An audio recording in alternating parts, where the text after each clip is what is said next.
Lap 14, Singapore Grand Prix 2008. Nelson Pique Jr. is about to do something that no F1 driver has ever done before. He's going to crash on purpose. His heart is pounding, he can barely breathe. He's screaming on the team radio to confirm which lap he's on. Because if he gets this wrong, it could ruin everything. This is the story of the crashgate, how Renault fixed an F1 race and how it all came crashing down.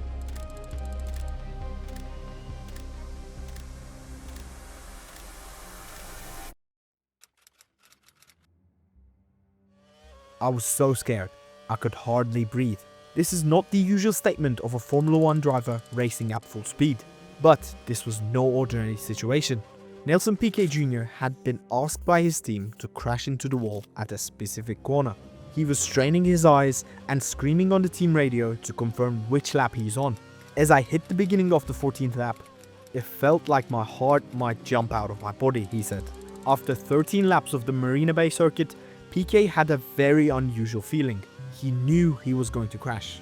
Most drivers will never experience this feeling, at least not until a few seconds before impact. But Pique was scared. He had a job to do. He had to crush enough to cause a safety car, but didn't want to endanger himself or anybody else on the track. Most crashes do not involve this level of thought, because the drivers will brace for impact moments, not minutes before it happens. The Brazilian driver was aching with fear. He had only found out about the plan that day. Do you want to help the team? This was the question from the Maverick team principal, Flavio Briatore, who pitched the idea alongside engineering director Pat Simmons. Pique was stunned, but agreed to it. Why? Because he was already under pressure. His only notable result that season came at Hockenheim, where he finished second. Teammate and a two-time world champion Fernando Alonso scored points much more often, showing the top 10 pace that Pique was often unable to extract. His position was already precarious. There were rumors circulating that his seat for 2009 was in jeopardy. With that context, Pique felt that he was not in a position to say no to the team's plan. I actually felt good to do something for the team. After all the criticism I had taken, I did not even consider the morality of it, because why would he say no? This is a driver that would do anything to stay in F1. His father was a 3-time world champion. The pressure to succeed was immense. The fear of failure even greater. So when Briatore and Simmons asked him to crash, Pique agreed. He would crash on lap 14, turn 17.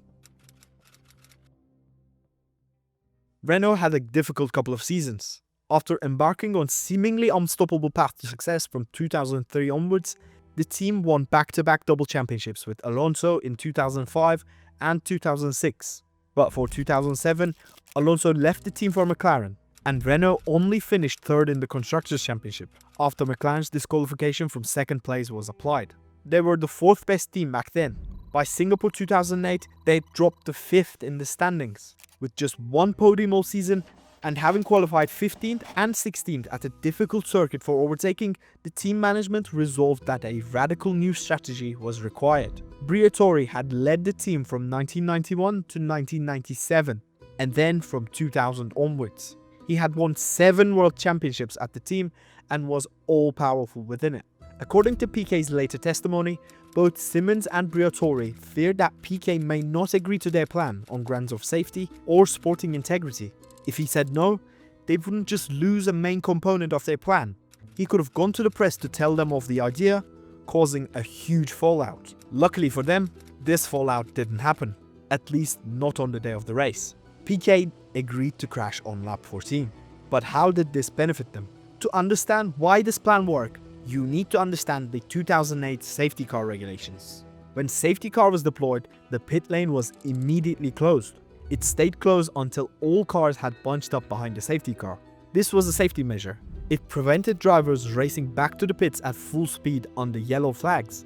But it had a massive strategic side effect. Any driver who pitted before the pit lane officially reopened received a mandatory 10-second stop-and-go penalty, even if they were running out of fuel. Renault knew this, and they built their entire strategy around it. They would pit Alonso early, lap 12, for fuel and tires, far earlier than anyone else. This will drop him to the back of the field. And then, on lap 14, Pique would crash on turn 17. Simmons had even pinpointed the exact spot, a part of the street circuit without quick crane access, guaranteed to bring out a lengthy safety car.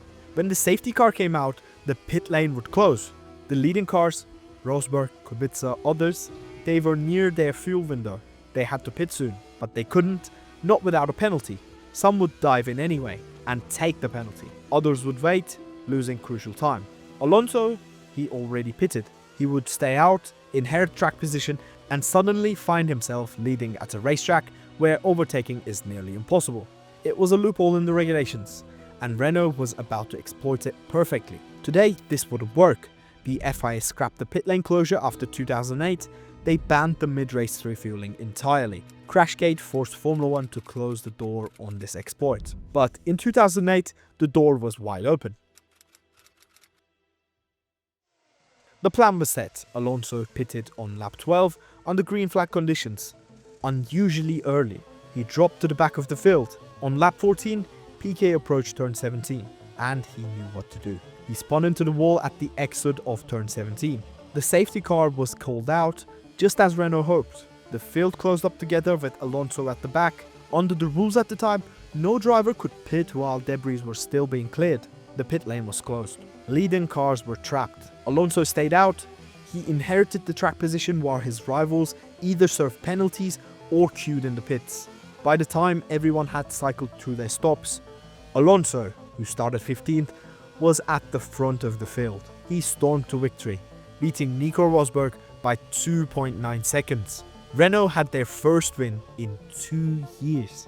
They were back up to 4th in the Constructors' Championship. They had the publicity boost the team desperately needed, bringing their hopes that their heyday could return. One race report noted the quote-unquote extraordinary fortunate timing for Pique's crash for Alonso, as it proved the decisive factor in the race. But there was no suggestion of wrongdoing, at least not yet. There was one odd detail though. Pique had also spun during the formation lap, at a different corner, but still in hindsight, it almost looked like he was practicing for the crash. But there was no evidence to support that.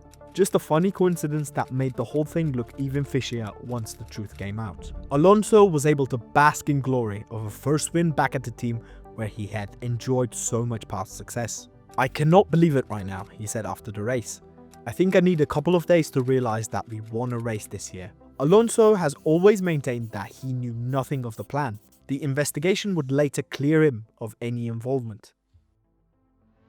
But there was evidence, digital evidence. Evidence that would eventually bring everything crashing down. The telemetry data from Pique's car on lap 14 showed something unusual: early throttle application. He pressed the accelerator harder and earlier at turn 17 than on any other previous lap. The rear wheels broke traction immediately, causing wheel spin. Then, this is crucial, he made a momentary lift before going back to full throttle, 100%, while the car was already sliding out of control. In a real crash, a driver's instinct is to brake or lift off immediately. Every racing instinct says to back off when you're losing control. But Pique kept his foot planted, all the way into the wall. Pique himself later told the FIA investigators, "The data will show I kept accelerating even after losing control. No normal driver would do that." The telemetry pattern was essentially a smoking gun. It confirmed that Pique deliberately provoked the spin and crash by staying on the gas when every instinct says to back off. The data left little doubt that the accident was staged on purpose to trigger a safety car at that exact moment. You can't fake telemetry, the data doesn't lie. But nobody was looking at the data yet. For now, Renault had gotten away with it.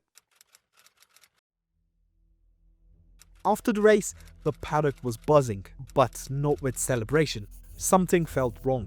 Martin Brundle, the former F1 driver and the lead analyst for ITV at the time, was the first to voice it publicly. As the safety car deployment unfolded and Alonso's advantage became clear, he remarked on air. That didn't help his teammate. It was a guarded way of saying what many were thinking. The timing was too perfect, too convenient. Brundle later described the crash as convenient and noted that Alonso lived a quote charmed life that weekend. The extreme improbability of a teammate crashing at an exact moment required to validate a risk strategy. It raised eyebrows. In the paddock, whispers started immediately.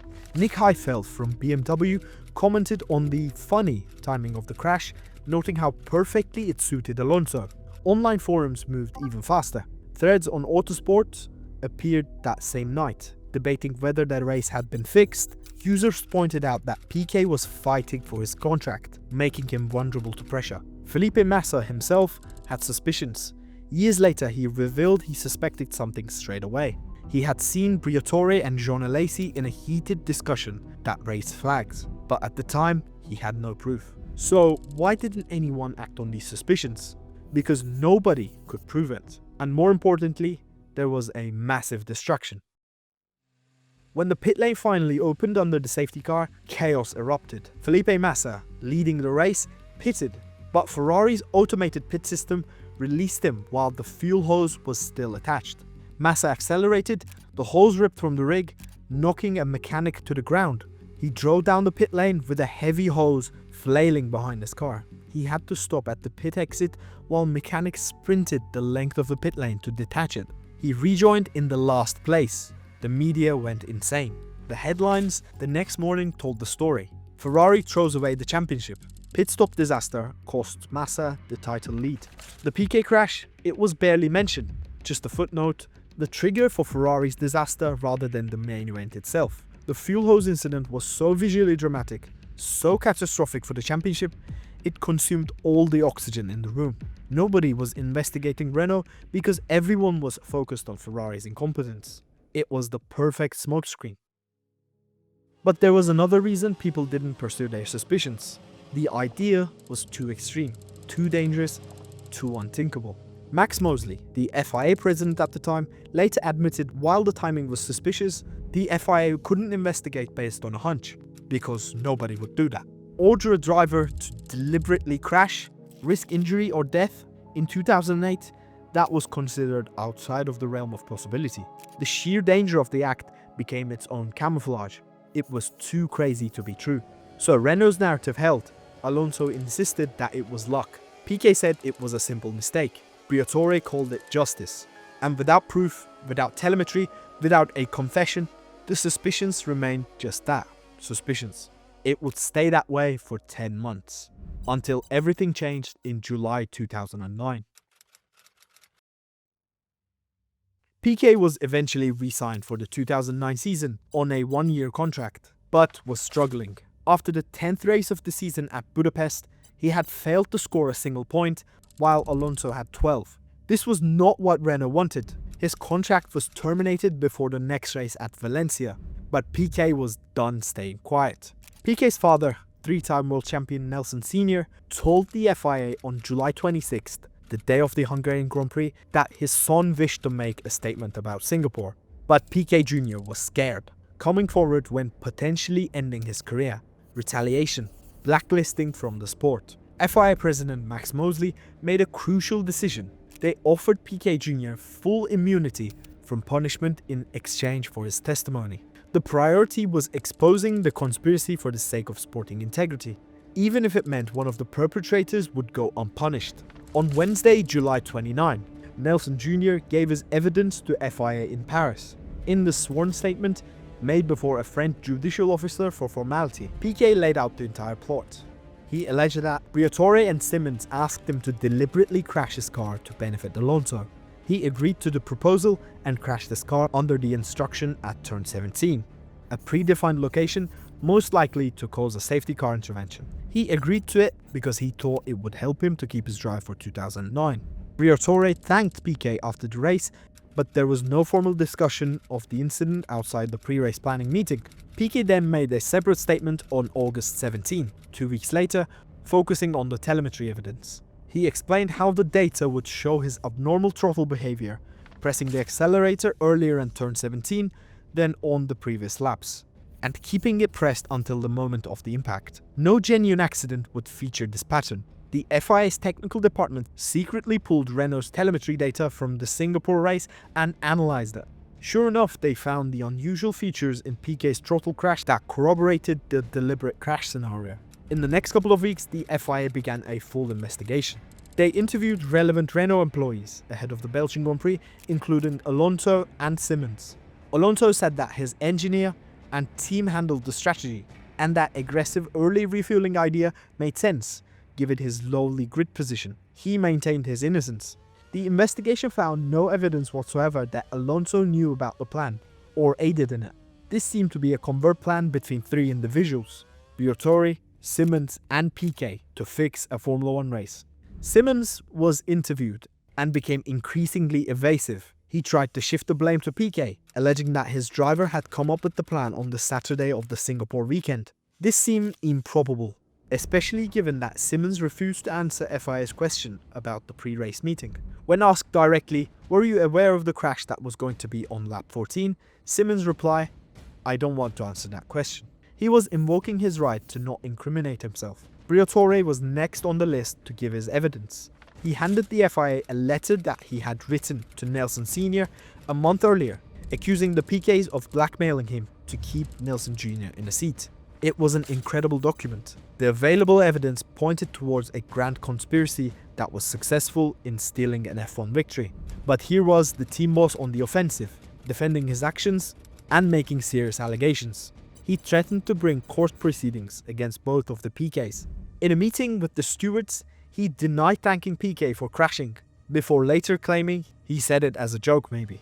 The stewards also analyzed the radio communications that showed engineers were unaware of the crash plan, clearing them of responsibility. They saw that Simmons was the only proponent of the strategy to pit on lap 12 from the engineering team, and made the decision despite others questioning it. And there was one more piece of evidence. An anonymous Renault employee, someone who was present at the pre-race meeting on Saturday in Singapore. They testified that they overheard Simmons explicitly mention the crash plan to Briatore before the race. The FIA kept their identity secret for protection. They were only known as the Witness X. Their testimony corroborated Pique's account of the pre-race meeting. To this day, nobody knows who Witness X was, but their testimony was crucial. It had become clear that Simmons and Briatore was the center of an elaborate plot to use the safety car and allow Alonso to win by jumping the field. While they denied the allegations, the evidence had stacked up against them. The meeting with Pique, the telemetry, the radio communications, Witness X, and the unconvincing responses to the questioning. It was all too much to be a coincidence. On September 4, 2009, the FIA charged Renault with deliberately causing a crash that would bring out the safety car. They would face a case at the World Motorsport Council on September 21. 1 week later, on September 11th, the team announced that they would fight the charges and repeated that they would bring legal action against the Piquets in British and French courts. Pique Jr. responded, "Because I'm telling the truth, I have nothing to fear, whether from the Renault team or Mr. Briatore. And while I am well aware of the power and influence of those being investigated and the vast resources at their disposal, I will not be bullied again into making a decision I regret." Pique didn't have to wait long to be cleared of any wrongdoing. On Wednesday 16, 2009, Renault announced that they would not be disputing the charges at the World Motorsport Council. This was a massive, unprecedented moment. A Formula 1 team had effectively admitted to asking one of their drivers to crash to allow the other to win, risking the sport's integrity and the safety in the process. On the same day, Briatore and Simmons had left the team. Briatore said that he had resigned out of a wish to save the team. But their departures would not be the end of the consequences. The FIA was coming for them. On September 21st, 2009, an extraordinary meeting of the World Motorsport Council was convened in Paris, just days before the next Singapore Grand Prix. The verdicts were handed down.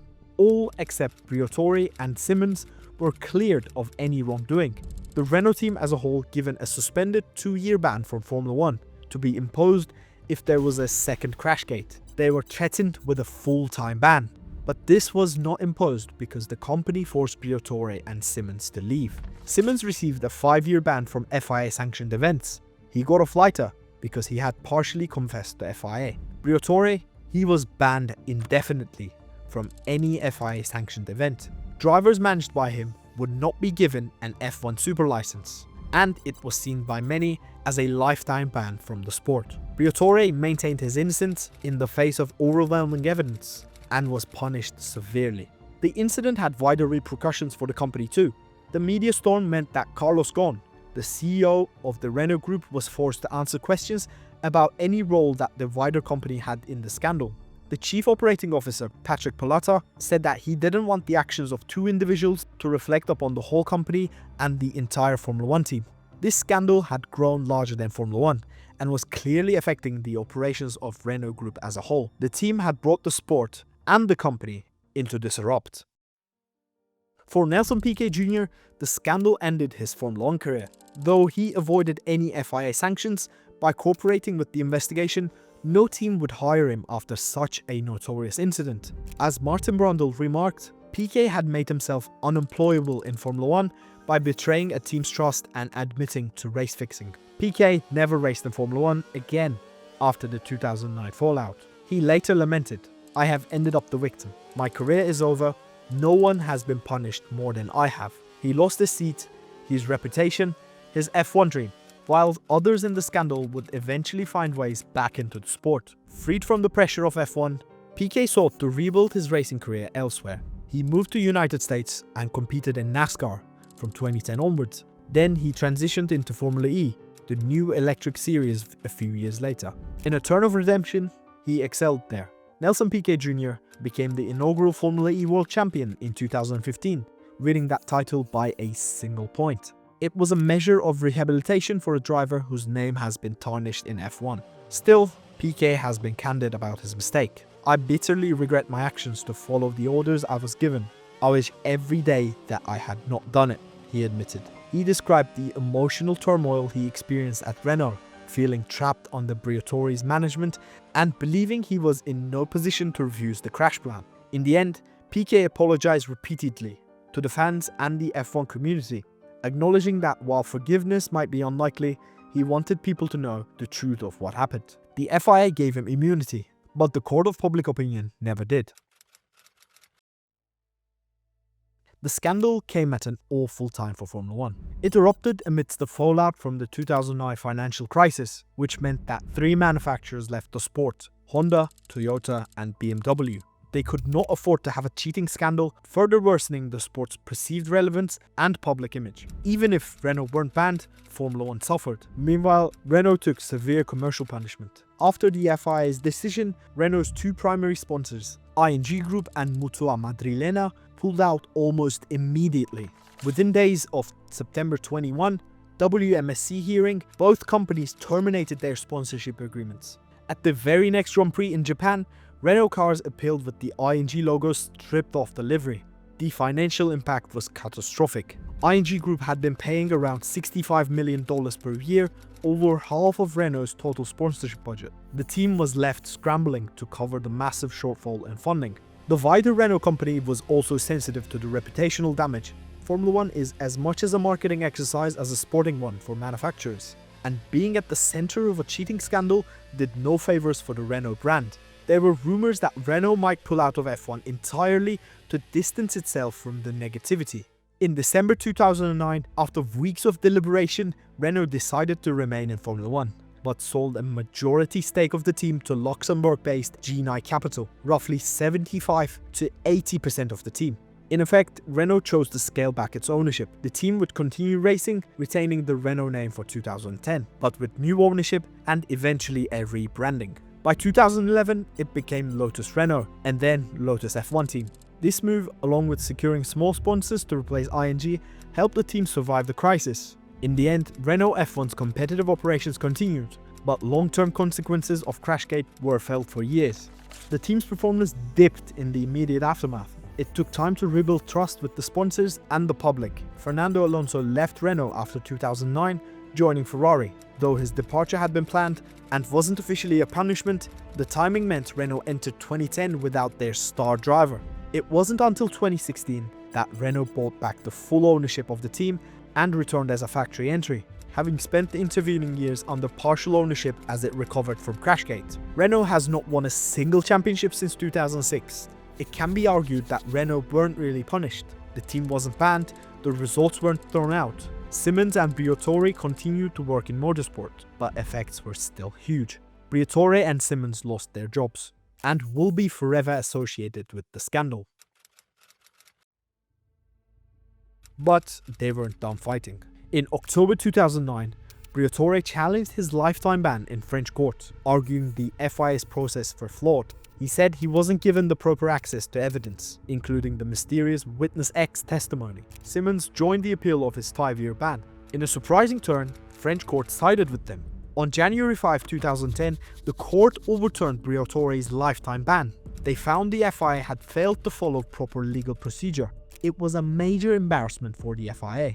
The FIA immediately announced an appeal, warning that Briatore's ban remained in force. But before it escalated further, both sides reached a settlement in April 2010. The deal, Briatore and Simmons agreed to voluntarily stay away from Formula 1 until the end of 2012. In exchange, all appeals and legal action were dropped. It wasn't officially a FIA ban anymore, but the effect was the same. They were out for 3 years. Both men did eventually return to racing roles after their agreed absence. Simmons resurfaced as a technical consultant in 2011 and later worked with Williams in F1. He was even a chief technical officer at F1 from 2017 to 2024. He's now a consultant for the Cadillac's F1 entry. Briatore, ironically, is now back at the same team. He is the head of the Alpine team. They came back, but the damage was done. Crashgate changed Formula 1, not just the regulations, but the culture. It shattered the assumption that what happens on the track is always genuine, that every crash is an accident, that teams would never go that far. The story became so infamous that nearly 2 decades later, it inspired a plot point in the 2025 F1 movie. Even Hollywood recognized it as one of the sport's defining scandals. Pique lost his F1 career. Renault lost its championship-winning leadership. The sport lost its innocence. And for what? 10 points. One race win that nobody remembers fondly. Fernando Alonso won Japan the very next week anyway. Without any conspiracy, without any risk. The whole thing was unnecessary. But the scars remain. On the people involved, on the team at Enstone, on the sport itself. That's the legacy of Crashgate.